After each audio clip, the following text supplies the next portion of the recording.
Hello दोस्तों, welcome to Vidya home.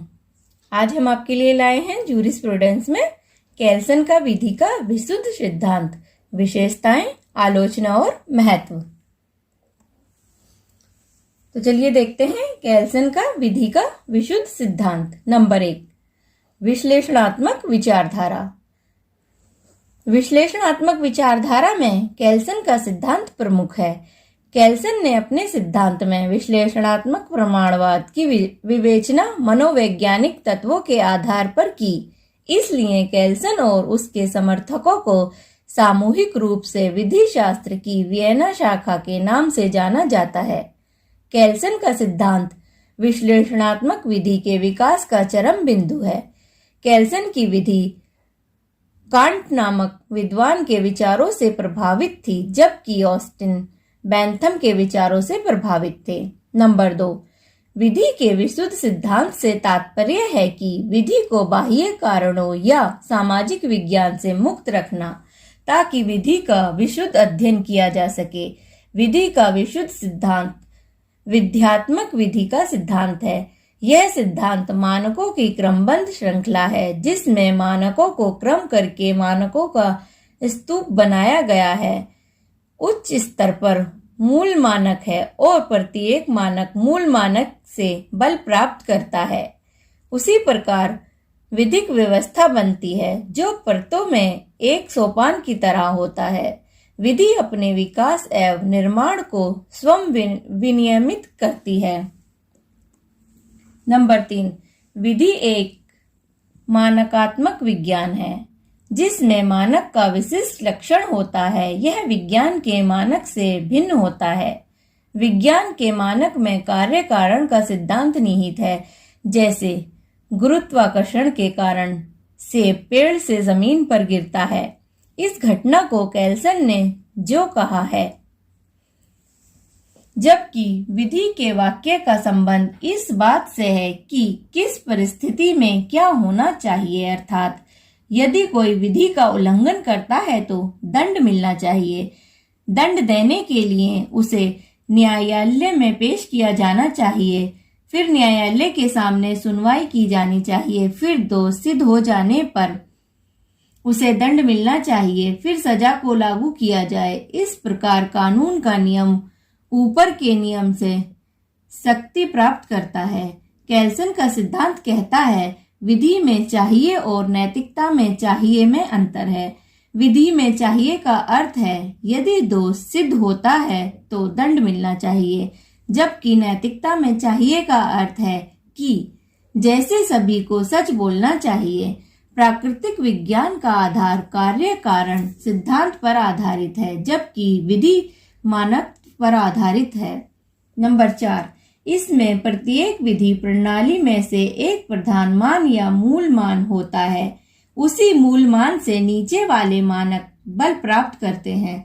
हर एक विधि प्रणाली में मानक का अर्थ विभिन्न होता है। मूल मानकों को शक्ति जनता के न्यूनतम सहयोग और समर्थन से प्राप्त होती है। सभी विधि व्यवस्थाओं में कोई न कोई मूल मानक होता है। जैसे भारत और अमेरिका में संविधान हिटलर की इच्छा मूल मानक थी। विज्ञान के समान इस विधि के सिद्धांत का लक्ष्य अव्यवस्था कम करना और अनेकता को कम करना है और एकता लाना है। केल्सन के विशुद्ध सिद्धांत के तत्व निम्नलिखित हैं। ए, विधि के सिद्धांत में वास्तविक विधि जैसी कि वह है का वर्णन होना चाहिए, न कि आदर्शात्मक विधि जैसी कि वह होने चाहिए का। बी, प्राकृतिक वस्तुओं में तालमेल नहीं होता, परंतु प्राकृतिक विज्ञान के कारण ये वस्तुएं एक तार्किक नियम में बंध जाती हैं। उसी प्रकार विधि शास्त्र में विभिन्न नियमों में तालमेल करके एकीकरण किया जाता है। सी, विधि का सिद्धांत ऐसा होना चाहिए जो सभी समय और स्थानों में समान रूप से लागू किया जा सके। डी, विधि का सिद्धांत विशुद्ध होना चाहिए, अर्थात उसे नीति शास्त्र, राजनीतिक शास्त्र, इतिहास आदि से अप्रभावित रखा जाना चाहिए। ई, इस सिद्धांत का केंद्र बिंदु मानक है उन्होंने विधिक क्रम को मानकों का स्तूप माना है। F. ऑस्टिन के समान कैल्सन समादेश व शास्ति को मानते हैं, लेकिन उसके पीछे दंड का भय नहीं होता बल्कि मनोवैज्ञानिक तत्व होता है। G. विधि और राज्य दो विभिन्न वस्तुएं नहीं हैं। यह सिद्धांत संप्रभु व राज्य के अस्तित्व को अस्वीकार करता है। इसके लिए मूल मान ही सर्वोपरि है। राज्य और विधि के अंतर के कारण ही ऑस्टिन के सामने यह समस्या आई थी कि संवैधानिक विधि को यथार्थ रूप में विधि माना जाए या नहीं, परंतु कैल्सन के सामने यह समस्या नहीं आई क्योंकि उन्होंने राज्य और विधि में कोई अंतर नहीं किया। H. यह सिद्धांत प्राकृतिक व्यक्ति व विधिक व्यक्ति में अंतर नहीं करता। I. इसमें व्यक्तिक अधिकार नहीं है, केवल कर्तव्य है। कैल्सन के विशुद्ध सिद्धांत की आलोचना। नंबर 1. प्रोफेसर लाटरपेच ने राष्ट्रीय विधि पर अंतर्राष्ट्रीय विधि को श्रेष्ठ मानकर कैल्सन ने प्राकृतिक विधि की श्रेष्ठता को पिछले द्वार से स्वीकार कर लिया है। उनके अनुसार अंतर्राष्ट्रीय विधि की वैधता किसी भी मूल मानक पर आधारित नहीं है। नंबर 2. कैल्सन ने राज्य व संप्रभु को अस्वीकार कर दिया और मानकों को वैध माना, जबकि उनमें ठोस क्रमबद्धता नहीं है। नंबर 3. कैल्सन ने समाजशास्त्र को विधि से अलग करने की कोशिश की, पर यह संभव नहीं हो सका। नंबर 4. मूल मानक को सभी मानकों का स्रोत माना गया, लेकिन मूल मानक की वैधता स्पष्ट नहीं की गई। नंबर 5. लास्की के अनुसार कैल्सन का सिद्धांत बेकार की दिमागी कसरत है, जिसका वास्तविक जीवन में कोई व्यवहारिक महत्व नहीं है। कैल्सन के विशुद्ध सिद्धांत का महत्व।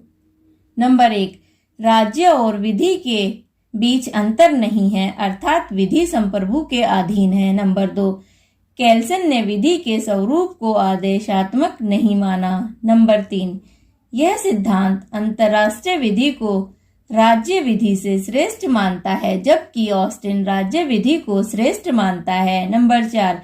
कैल्सन ने प्रथा को विधि माना है, परंतु ऑस्टिन का सिद्धांत प्रथा को विधि नहीं मानता। नंबर 5. यह सिद्धांत लोक विधि और निजी विधि या प्राइवेट विधि में अंतर नहीं करता, जैसे ऑस्टिन का सिद्धांत करता है। प्राइवेट विधि का जन्म आपसी करार से होता है, जबकि लोक विधि का जन्म राज्य से होता है। लेकिन कैल्सन लोक विधि और निजी विधि में अंतर न करके उसका स्रोत मूल मानक से मानते हैं। नंबर 6. इस सिद्धांत से विधिक व्यक्तित्व के सिद्धांत से संबंधित समस्याओं के हल में सहायता मिली है।